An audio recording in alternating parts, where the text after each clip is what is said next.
Hi everyone, welcome to the visual guide for Eden's Gate Inundation, also known as E3N. This is the third new 8-man normal raid made available by patch 5.01 in Final Fantasy XIV Shadowbringers. I've been inundated with requests for this guide as it seems everyone is drowning in a deluge of mechanics. If you stay current with this guide, you'll turn the tide and wave goodbye to Leviathan. My name is Mistech and I'll be your lifeguard. We begin with Tidal Roar, an AoE blast dealing high raid-wide damage. Healers be ready. Rip Current will mark up and tether the primary target for this massive line attack. The main tank will need to ensure they're positioned away from the rest of the raid to avoid cleaving the group. Don't forget your cooldowns.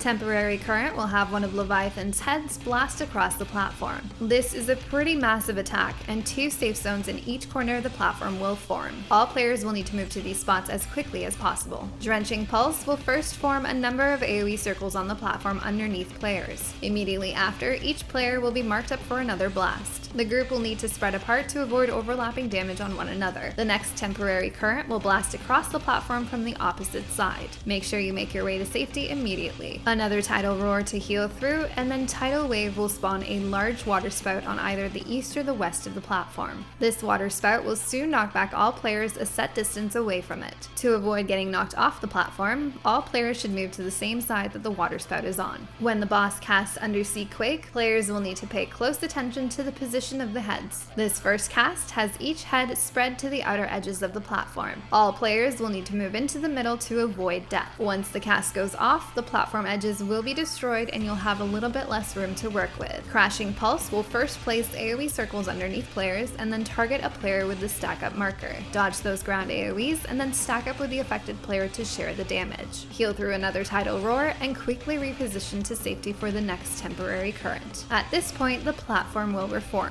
Tsunami will deal high raid-wide damage and place one of 4 debuffs on each player. These debuffs will all resolve at specific times, allowing players to handle each mechanic in turn. The first player will be targeted by the Surging Tsunami knockback marker. They can simply stand near the edge of the platform in front of the boss to allow the rest of the group to reposition around them to avoid getting knocked off the platform. Next, 4 players will be marked for large splashing wave circle AoEs, and another will be marked with a large donut AoE. Spread these apart to avoid overlapping as necessary. Finally, the last knockback marker will resolve. Make sure you reposition around the affected player to avoid getting knocked off. Eventually, the boss will cast MAELSTROM and disappear. 3 small circle AoEs will appear on the platform. These circles will quickly expand into much larger AoE puddles, so make sure you stay well away from them. Leviathan will then dive bomb across the platform from a random side. You'll need to quickly identify where he is, signified by this large water portal, and then move to the other side of the platform to avoid the attack. This attack pattern will happen twice in a row, so be sure to adjust appropriately. At this point, Leviathan will return and the encounter will resume.